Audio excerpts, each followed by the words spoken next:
अस्सलाम वालेकुम। Welcome back to my channel. आज हम बताएंगे आपको 10 ऐसी बातें जो पूरी ज़िंदगी का निचोड़ हैं। अगर इन पर अमल किया जाए तो इंशाअल्लाह ज़िंदगी बदल जाएगी। शर्म की कशिश हुस्न से ज़्यादा होती है। रोना दिल को रोशन करता है। माँ बाप की खिदमत दोनों जहानों में इज़्ज़त का बाइस है। औलाद के लिए जो चीज़ घर लाओ पहले बेटी को फिर बेटे को दो। दुनिया में सबसे ख़तरनाक गुस्सा जवानी का है। किसी का दिल ना दुखाओ क्योंकि तुम भी दिल रखते हो। गुफ्तगू चांदनी है और खामोशी सोना। किसी से मिलते वक्त मुस्कुरा देना सदका है। गुनाह से बचना सबसे बड़ी नेकी है। हमेशा सच बोलो ताकि कसम खाने की ज़रूरत ही न पड़े।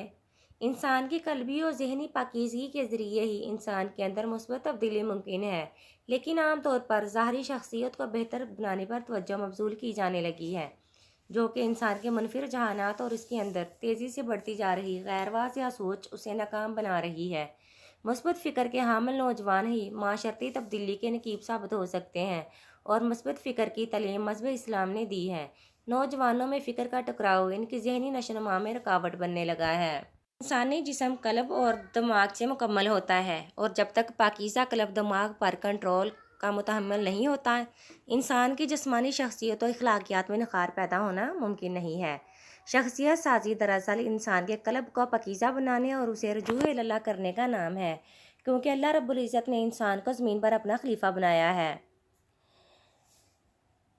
इंसान के साथ बुराई और अच्छाई दोनों हैं, लेकिन जब बुराई इस पर गालिब आ जाती है तो वो ज़ाहरी एतबार से कितना ही जाज़िब नज़र क्यों ना हो जाए, लेकिन उसके ख़यालात मनफी फ़िक्र और दीगर लगवियात से पाक नहीं हो सकते। इसलिए इंसान के नज़रियाती असूलों को तब्दील करना नागज़ेर है, और ये उसी वक्त तब्दील हो सकते हैं जब इसके कल्ब में पाकी हो।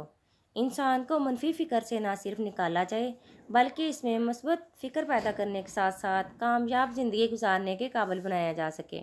अपने अमाल पर तवज्जो दीजिए, हकूक़ुल इबाद लाज़मी पूरे कीजिए और हकूक़ुल्लाह का भी ख्याल रखिए, क्योंकि अल्लाह कभी हकूक़ के तलफ़ करने वाले को पसंद नहीं फरमाता। क़यामत के दिन अल्लाह अपने हकूक़ को तो माफ़ फरमा देगा, मगर हकूक़ुल इबाद को पूरा ना करने वाले को माफ़ नहीं फरमाएगा। इन पर इनको सज़ा दी जाएगी और आपकी नेकियों से इन हकूक़ को पूरा कर दिया जाएगा।